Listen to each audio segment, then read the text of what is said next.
here we are in my reading corner, and I want to chat with you guys about how a booktube has evolved my reading taste. Now, I've always, like most of the people on booktube, I've always been a reader. I always liked fantasy, particularly YA fantasy. Actually, I mostly read YA fantasy because adult fantasy just seemed too intimidating to me, especially since most adult fantasy is really big and thick as far as the number of pages and the physical size of the book. It can be very intimidating. But that has changed over the years, especially more recently than anything else. And that's of course because of booktube. And I've also, I read, I went through a Nicholas Sparks phase where I read all of his books, or most of his books.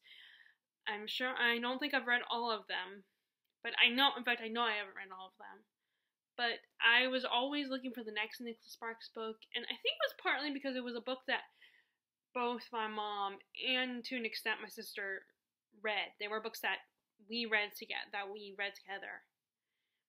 My first Nicholas Sparks book was A Walk to Remember, which I liked that story. I mean, it feels a little cheesy and sentimental today. Of course, I feel like a lot of romance can feel that way. Now, I'm not saying all romance, and I don't read a lot of romance anymore, so this is just my opinion. But, yeah, I do feel like romance can feel a little sentimental and sappy, and that's why, after a while, I got kind of bored with it. And maybe and sometimes I jokingly say, and I wonder if this is true, that because I read so much Nicholas Sparks books, that it kind of ruined romance for me. I mean, nothing against Nicholas Sparks. He's a pretty decent writer, and the stories are nice and sweet and cute and everything. But, yeah, like I said, they can seem very sentimental. And I did read one of Jodi Picoult's more famous books, My Sister's Keeper. I did read that one, which, by the way, I was not happy with the ending of the movie, because they changed it. And to me, at least for me, it felt like a bit of oh, of course, this happened, because, it seemed predictable. It seemed like, oh, of course, this happens to this character rather than the other character, because instead something happens to a different character at the end of the book, but then they change it in the movie. Maybe they thought it would be more emotional if this happened to this character instead in the movie. Because I do believe some of the changes they make to the screen, whether it's a movie or a TV show, I can understand why they do it. And sometimes I kind of roll my eyes at people who, get mad about the changes they make. But at the same time, I can't really get really totally mad at these people that complain about the changes, because sometimes some of the changes bother me too. And that I always make sure I'm aware if I'm being a hypocrite. Because, someone actually called me out years ago on Facebook. Someone called me out on that, and I still don't remember if she was right and I was being a hypocrite, or if she was wrong, she was just pitching a hissy fit and getting mad at me for kicking her out of the group and calling her out on something that she did that I didn't approve of. Of course, it's just Facebook, so at the end of the day, it shouldn't really be that big of a deal, but I feel like on Facebook, people can get kind of ugly, because, you're not talking to people in person. You can get away with being a horrible person to someone, but then it's also a great way to connect with people that you are far away from. I have friends that live in different states, and Facebook allows me to talk to them every day, even if I can't see them in person. And I'm friends with a lot of people on there, so, even if I'm not super close with them and I don't hang out with them in person, I still consider them friends. But, of course, we're not talking about that. We are talking about another social network, and that is BookTube. But, and I read, like I said, I was one of the people who grew up with Harry Potter and Twilight, and I did I've admitted this before, that I did like Twilight, so I can't entirely, hate it, and I will defend it, too, but I can see how flawed it is and all the problems it has, and I have grown as a reader. That's kind of what this video is about, is how I've grown as a reader, thanks to BookTube. But like, I do get the hate, but it does get annoying when people constantly make that joke of it's still a better love story than Twilight, which I think I brought up quite a few times how that bothers me. And it still does. Although there was one video I watched where the book pusher, I can never remember her real name, but the book pusher did a video on reviewing a book that she said was actually worse than Twilight. And this book was published in the 90s. I believe that's what she said, like 1992 or something. And it was the same idea of a girl falling for a vampire. And yeah, it did definitely sound a lot worse. But of course, that's one of the changes that has occurred, is I moved on from the vampire fad, and that has nothing to do with BookTube, or maybe it does to an extent, because BookTube has made me aware of other books, because I watch all these BookTubers some of them do have a lot of the same taste as me, and some of them have different taste, and some of them are so good at describing the books and reviewing them that it makes me interested, even if it's a genre that I don't like, or I didn't like before. Like, I've mentioned this booktuber quite a few times, Olive from a Book Olive. She reads a lot of nonfiction, so the way she talks about so eloquently about nonfiction, it makes me interested in it. And I'm definitely trying to read more nonfiction. And I think the key to nonfiction is just, you gotta read a book about something that you are really passionate about, or you are at least interested in, intrigued by. So far I've read a lot of memoirs and biographies.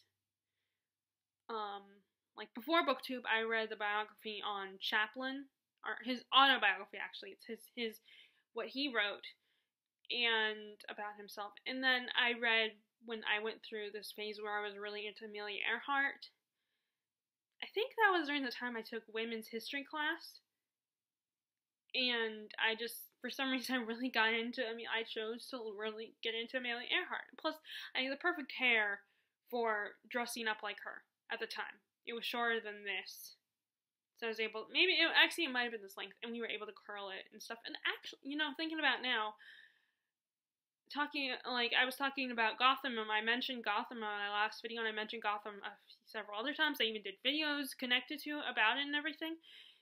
And going by their version of Selina Kyle, Catwoman, I could do that for a convention, because I have we're both brunettes, and I have the right length of hair, and all I would have to do was curl it.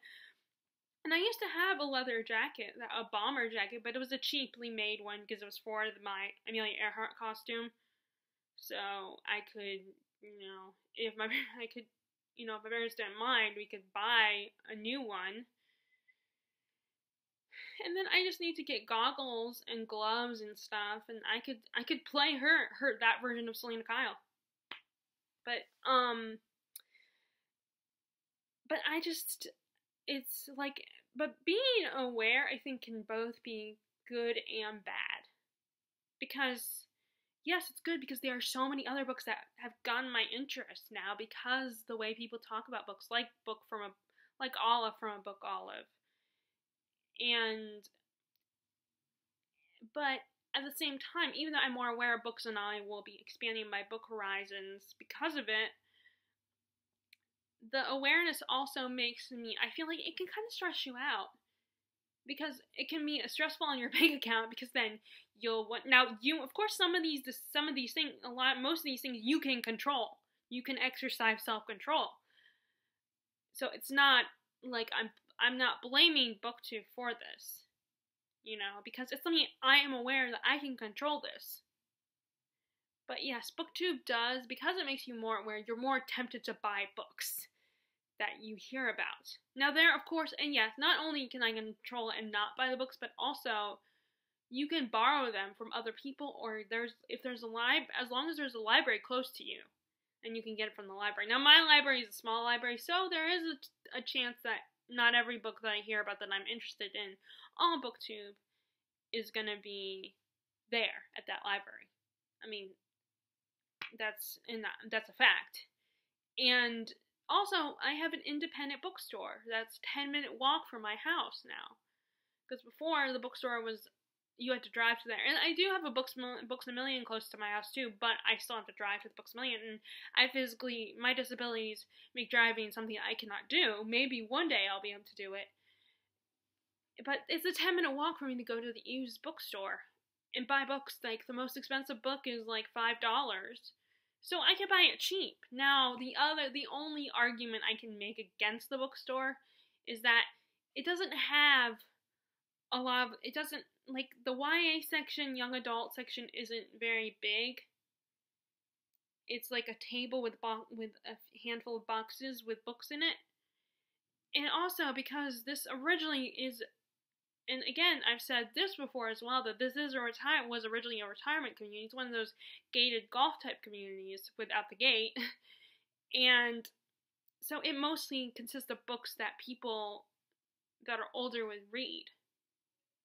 So it's like, I mean, now it has expanded. There are up and coming families. So there are teenagers that live close by that can go to the high school, and people with little kids, like toddlers and maybe a little bit older.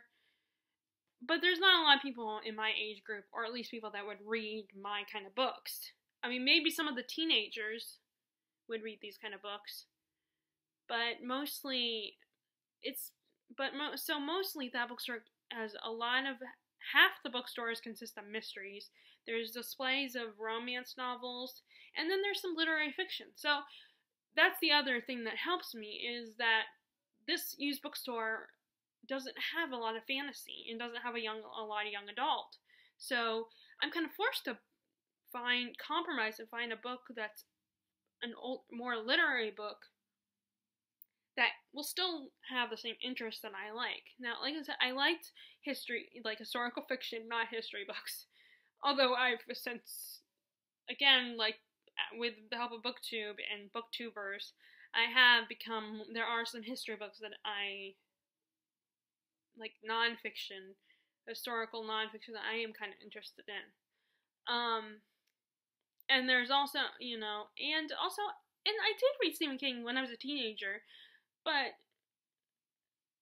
I felt like I didn't read enough Stephen King, And the only reason why it feels like I've been more aware of Stephen King even then is because I watch a lot of the screen adaptations of his books. Like, he wrote the screenplay Rose Red. That wasn't based on a book though. But there is the Diary of Ellen Rimbauer, My Life at Rose Red, which is kind of connected to the story. It's about the ghost character in the story in Rose Red, the movie, the miniseries, but someone else wrote it. I think it's the same guy who wrote some of the more Disney inspired books, like the Peter Pan and Starcatcher series. I want to say. I think it was Ridley Pearson. I don't know, but he wrote that. He wrote the diary of her diary, the ghost Ellen Rimbauer's diary. But yeah, and like It, that was the first Stephen King book. So for the longest time, I was obsessed with It, which is funny because clowns, and I don't know if it's because of Stephen King or no. Actually, I think it's because of the Are You Afraid of the Dark episode, Laughing in the Dark, that clowns just creep me out.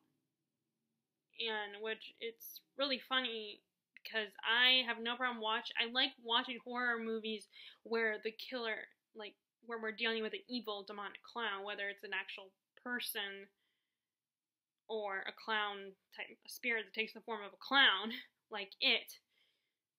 And I also recently I watched a documentary on the serial killer Ed Geisier. I don't know how to say what his name is, but he dressed up like a clown, and I think that's where the clown phobia started for people. But there are I was like, look, I made a new list, because I'll like most readers, I love making lists. So I will make a list of my books, and I'll put them in alphabetical order, because I'm a big fat nerd. And I was looking at the list, and most of the books on my shelf now I bought them because of BookTube, because of Booktubers talking about those books and recommending those books. And I'm also one of those people, I don't like people directly telling me you should read this book. which is a little hypocritical of me because I have tried to get my friend to read some of my favorite books, and that's because it's so frustrating because I don't have anyone, not a family member. I mean, one of my aunts does like historical fiction, and I'm into it. Of course, I'm more into fantasy. And there has been occasions where I've had family members, like my mom or my sister, have read books that I've liked, but there's never been like I don't have a family member or a friend that loves almost the exact same books that I do. So I can't talk about these people. And now my three best friends and my sister all live far away from me. And my parents don't really read a lot. I mean, like I said, occasionally there have been a select few books that both me and my mom enjoy. And my dad doesn't. I've recently realized my dad doesn't really like reading at all. I mean, he might read some nonfiction or some historical fiction. Like he likes history, but he's not an avid reader. Like I figured that he might like the Cider House Rules, but then it was like he never got around to reading it. It was just sitting on his nightstand. And I partly got that book for him because I kind of wanted to read it too. So I ended up stealing it from him. And my mom, and when we were out to eat, we talked about it, and my mom pointed out, yeah, your dad doesn't really like to read that much. He's like, oh, great. So it's just, I mean, the thing is, a book is such an easy gift for me to buy for people, because the things that they would really want are not in my price range right now. I mean, I just work at a grocery store, and this is really my first permanent job, so I'm limited in as far as spending my money, although I'm not very careful with it, because, the price of books, individual books don't seem that expensive, but it does add up.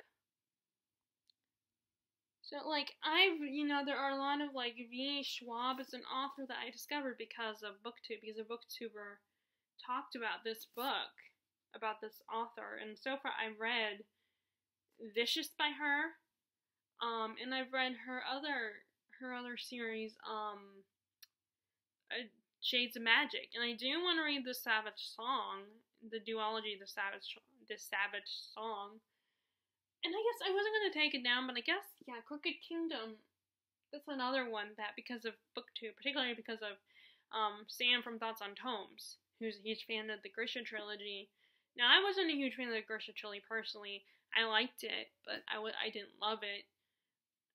But I did like the duology that kind of goes in the same universe, Six of Crows, in Crooked Kingdom, which I still have not finished reading Crooked Kingdom.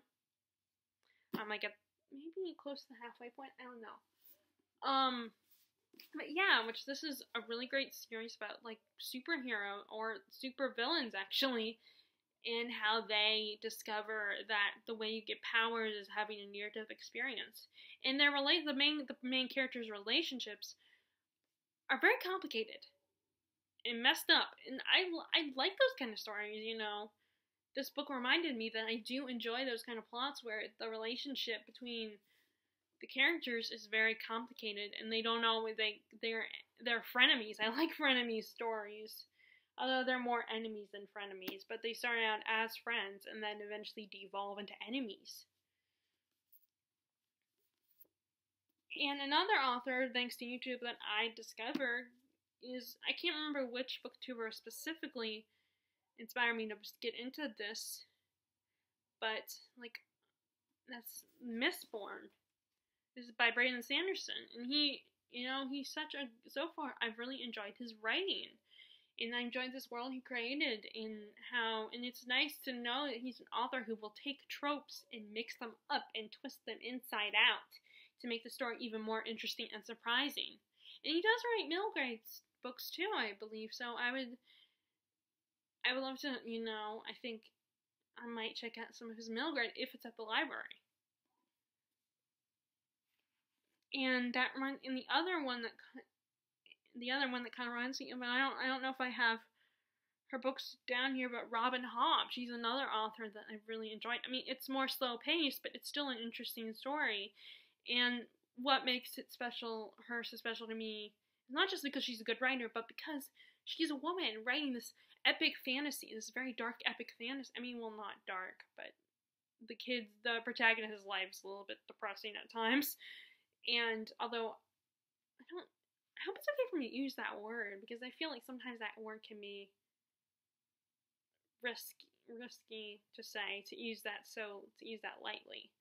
But his life is very tragic and very sad, the main character, but it also has this world with politics, and these characters are at war and stuff. And she's created this whole series where there's this one overall arc in this one world, and then she has a bunch of other books, like different little individual series in that overall world. And it's called The Realm of the Elderlings. And that first trilogy is the Farseer trilogy, where you meet the protagonist, Fitz, who is the bastard son of one of the princes, and his father, he never gets to meet his father, and he's used constantly by his father's father, the King Shrewd, all the time. And, his first love, I don't know if he's going to have any other love interest, because I know there's another series later in her overall series with this character where he teams up with someone who he meets in this series. And, his first love kind of doesn't stop, is not certain if she can trust him at first. And then the other problem for the two of them is she's of a lower class, and he's the bastard son of the prince, but he's still the prince's son. He's still part of the royal family, so it's like, he might not necessarily, so his grandfather's like, no, you can't be with this girl. She's not of your status. And everyone will, and there's the whole fact that she is warned by his father's wife that she will be constantly judged all the time, and life will be really hard for her. And then there's the whole fact that he can't tell anybody that he is an apprentice to the king's assassin. And he has a relationship with characters that are really complicated, and he does not understand those relationships and doubts their love for him. And he also develops the wit, which is a bonding of animals, but the stable master, who is kind of like a father figure to him and raises him from when he was 6. It's like having the wit is bad. You could turn more more to beast than man, and he turns his back on him a couple times. So this kid goes through a lot of crap, and his life sucks, but still, she's created this intricate world. Is proven. It doesn't just focus on the romance, and it's from a boy's perspective. It's about a boy main character protagonist. So it's like, it proves that women can write that kind of stuff. I mean, it may not be as graphic as like George R. R. Martin's The Song of Ice and Fire series, and as detailed, but women can still do political intrigue and war and characters that are evil and sinister. So it makes her even more special to me, that she has proven that you can do that. And I feel like another series that I read years ago that I started, but I never finished, I DNF'd the whole series, is the Suki Stackhouse series, the book's based on, that the True Blood TV series on HBO was based on, where that one was a little more sexy and graphic and stuff, and there was still some political intrigue, but it focused more on the relationships. But it was still not all sentimental and sappy and cutesy and like a lot of YA books are, which I still will defend YA. I still like YA, and some of the series that I have, I only have a handful of YA books here on my library now, in my library, but still, I mean, I can understand the flaws, but I will still read YA books. And, there's books like this, I Capture the Castle. I think that was one that Leslie from A Book Reader was the one who kind of introduced me to this book. I thought, I don't know what happened to her. She hasn't done any videos lately, or at least not videos I'm aware of. And it's really cool that I get a lot of these books from a used bookstore because it also has things like this in the book. And like I'm currently reading The Enchanted, which is another one that I normally would have read because it's especially particularly with the setting. And but it's more, but I'm actually enjoying it. Thought I wouldn't enjoy it the first time I heard about it, but reading now I'm liking it. And then there's books like this that Jennifer from Insert Literary Pun and a few and other people who were reading the books on those prize lists that she talked about. I think it was her that talked about this book. It might have been someone else, but talking about this book and how great it was. And I probably wouldn't have necessarily considered this book. It's about Abraham Lincoln. He just buried his son, and he's interacting with all the ghosts in this graveyard, I think. But yeah, I normally wouldn't have read it, but now especially now because I'm definitely more intrigued with reading books that have won prizes. Because I want to know if I might like them too. And like there's books like this that I normally they wouldn't be my first choice to buy, but I chose to buy. But I asked for them because the way people talked about these books and how interesting they were, and again, it was a Olive from a Book Olive, and I keep talking about. Every so often I talk about them quite a bit, Olive and Jennifer, and I always worry that they're one day going to be a little weirded out by the fact that I talk about them a lot. But yeah, they're definitely one of the Booktubers, along with Reagan from Peruse Projects, and Jean from Jean's Bookish Thoughts. They are Booktubers that I just fell in love with, not in a creepy, weird way, but in a way that I love how they talk about books. But in this case, it was a book Olive's. She talked about these books and what her thoughts on them and how, like this one in particular, she reads all the time. Along with a few other ones like Middlemarch, which I have down here as well. And again, that's another book that the two of them, Jennifer and Olive, have talked about. And there are just certain Booktubers that their voice, it's not just the books, but just their voice and everything, the way they really,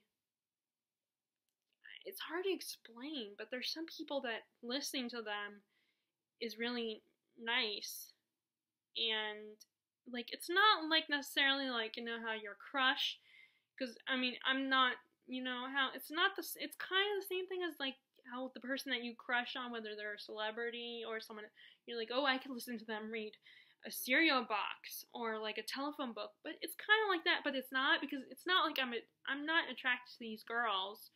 I just love hearing them speak about these books, and I really hope this doesn't come out all weird. Is all I gotta say.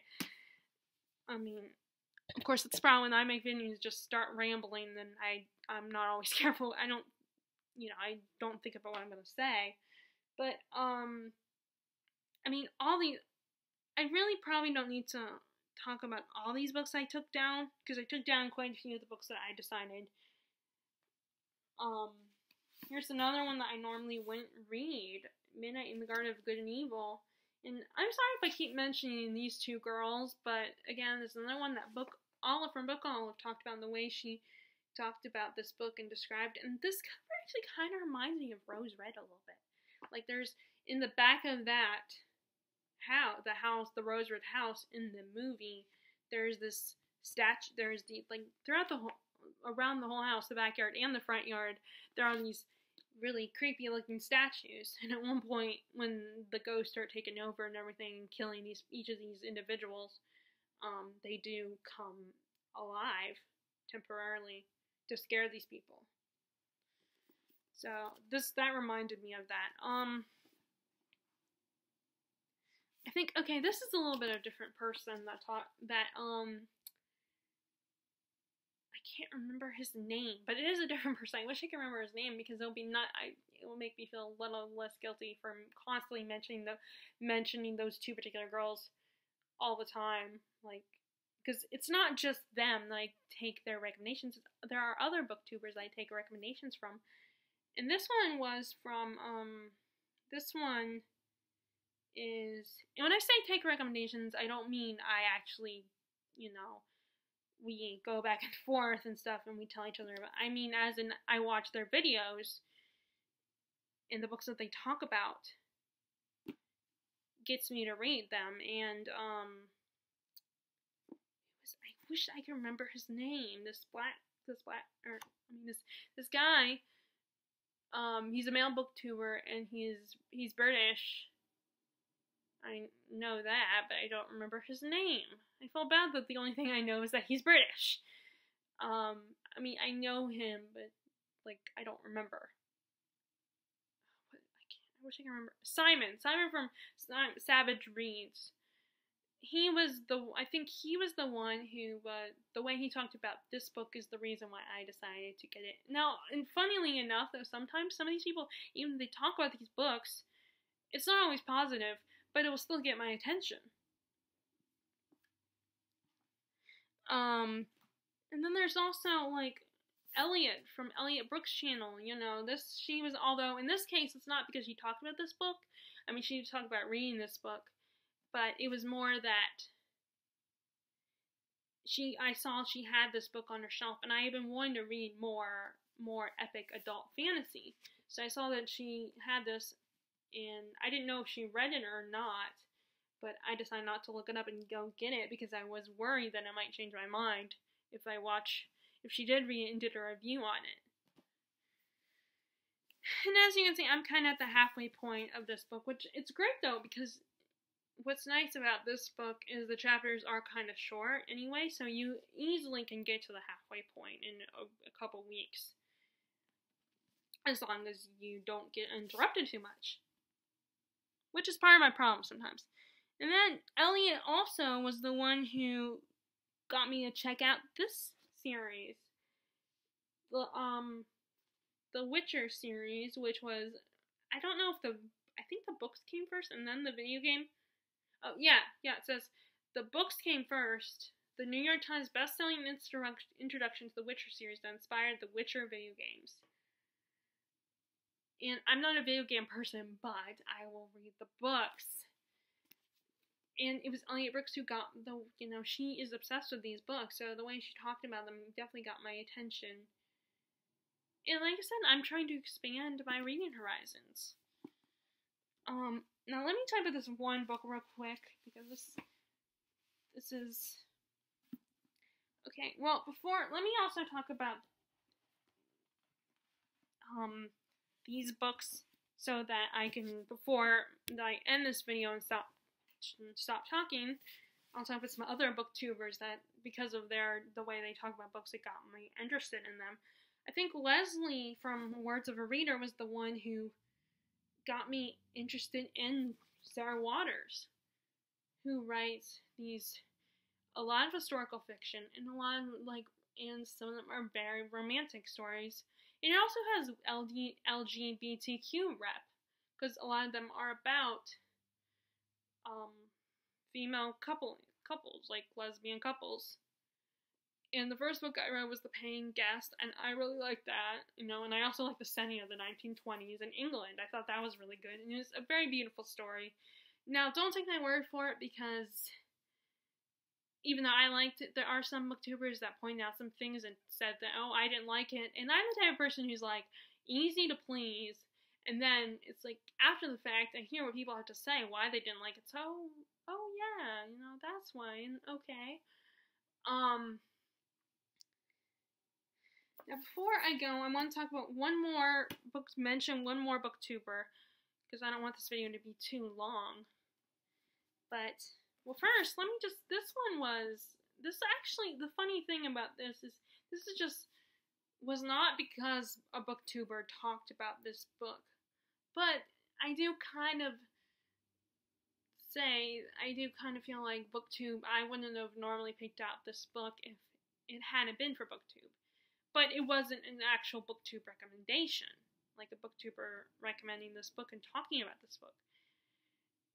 And that is Orcs, a series that is like from the perspective of the orc characters, because in a lot of books like Lord of the Rings being the major one, the orc characters are not. Oh, that's where that bookmark is.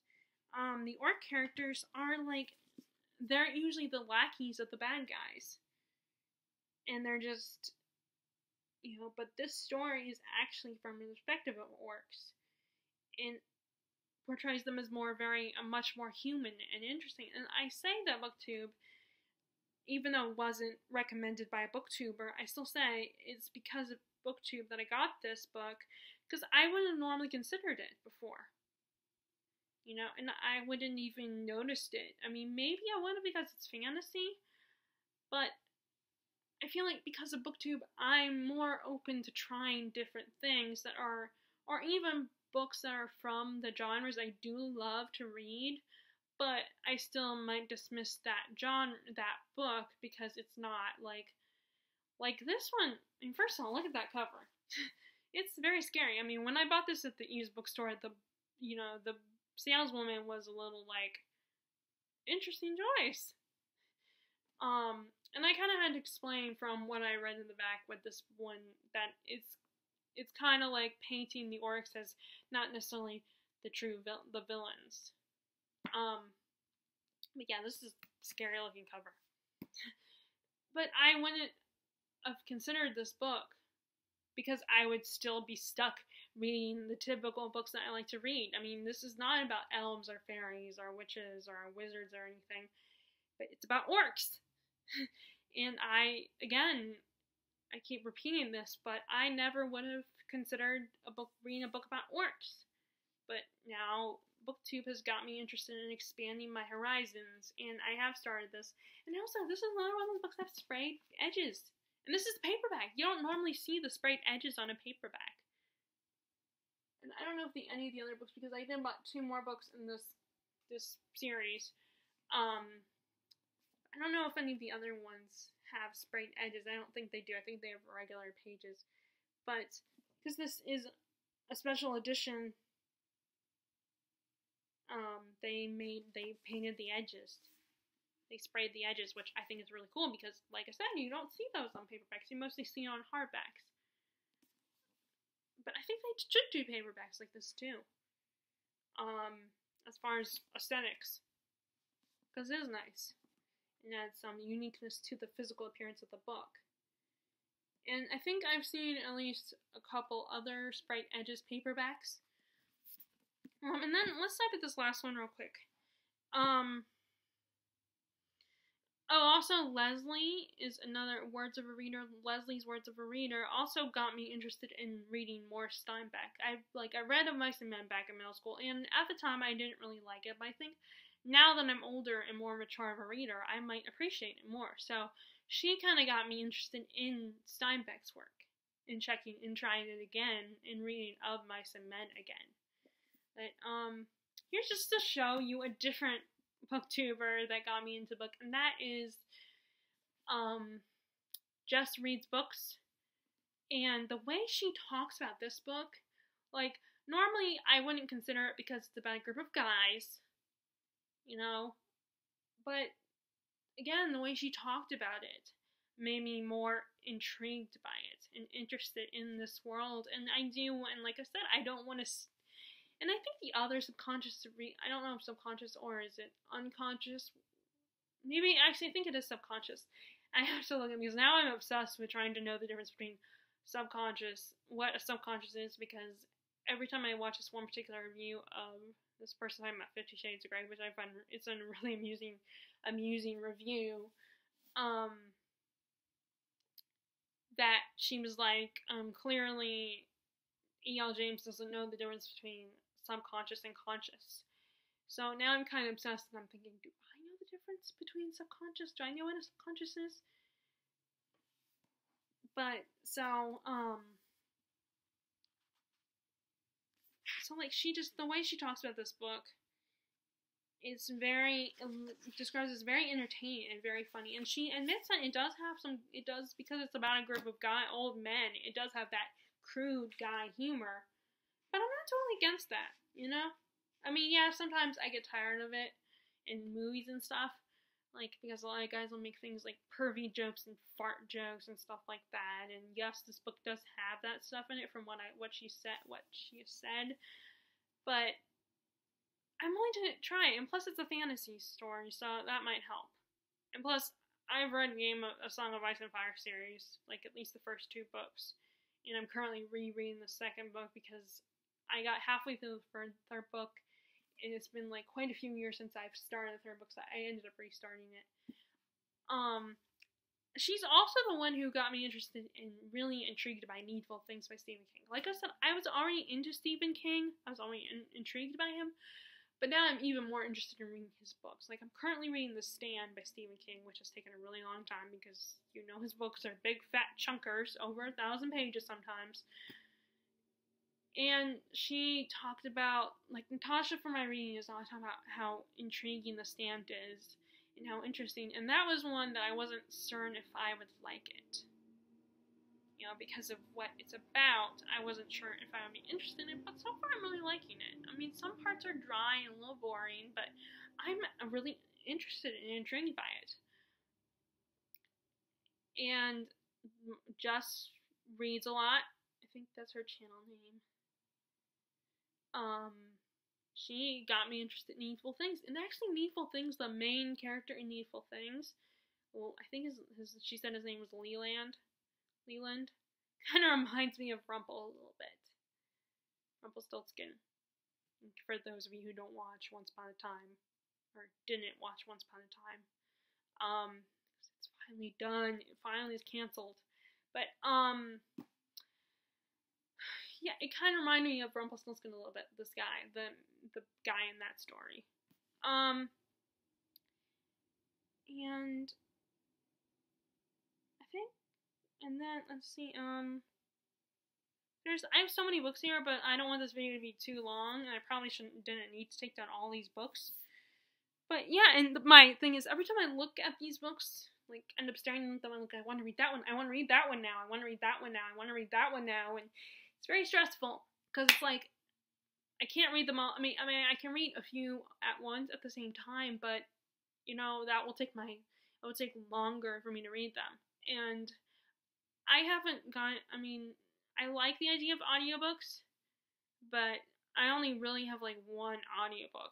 And I did ask for audiobooks for Christmas last year, but they're not cheap. And you know, so I mean, I didn't really get them this year. I didn't get any audiobooks this year. But let me see. Like My Lady Jane was another one that was introduced to me by I can picture her face. I can't think of her name. I can picture her. Damn it! What is her name? She's a Canadian booktuber. Haley from Haley in a Bookland or something like that. She's the one that got me intrigued into this. Although that was also partly because her other book, My Plain Jane, was coming with these authors. They wrote My Plain Jane, and that's about Jane Eyre, and I'm a fan of Jane. It's one of my favorite classics. Yeah, but Haley in Bookland the way she talked, she's one of those ones that, again, is the way she talked about this book, and definitely got me interested, and I've been wanting to read it, but finally what sealed the deal was My Plain Jane was coming out. And no, this is not one of those connecting series. It's like just companion books, a companion series. But at the same time,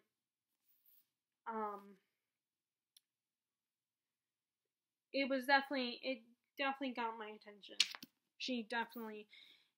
And then in the 5th season was one of those books where it was like, Elliot Brooks talked about this book and how she didn't really like it as much. It was kind of hard for her to get into, but it still got my attention because of her. And like Jean from Jean's Book of Thoughts, she got me interested in the Temeraire series. And both Jean and Sam from Sam's Nonsense got me interested in finally reading Daughter of the Forest, which I had that for a long time, and I was thinking about getting rid of it, and I was like, again, I watched their videos about how great the book is, and I was like, you know what, I need to read this book. So I got that book. But Jean from Jean's Book of Thought talked about the way she, again, another situation where the way the person talked about this book got me into the series. So I think I need to stop there because I have, oh, and I guess another one I can mention is that I just watched one of her blogs. Hi, Sophie. I can't remember her name. I hate that I keep on forgetting their names. I mean, because there's so many booktubers that I watch. But she's an Australian booktuber, and she absolutely loves Nevernight. She's a huge fan of this series, Nevernight, or this trilogy.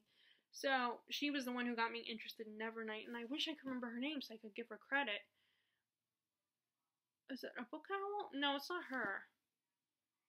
Actually, so no, I didn't just watch her blog. I watched one of her videos last night. But it's not a book owl, but it's the other one, the one with the birds. She has two little cute little birds. I think she's Australian. I can't remember, but she's like obsessed with this, and she also she hosted a read-along last year for reading this book series, at least the first two books, because the third book is coming out this year, I believe. But that's all I can remember is that I believe she's Australian, and she talks about, and she has 2 pet birds. And she's one of those people that talk about how great this is, so she was the one who got me interested in this book. Okay, so now I'm officially going to stop here. Because I have so many books that, like I said, most of my bookshelf now is because of Booktube. It was Booktubers who talked about certain books who got my attention. So I just wanted to talk about that a little bit, or more than a little bit, because this is a really long video. And I hope it uploads, even if not, then I'm basically wasting my time with talking. I'm going to have to remake this video anyway. But if it does upload, then if you like this video, please give it a thumbs up and click subscribe. And if you want to share in the comments below your books that what Booktube has done for you as a reader, share, like I said, in the comments below. And as always, I hope you guys are enjoying your reading, and I will talk to you all later. Alright, bye!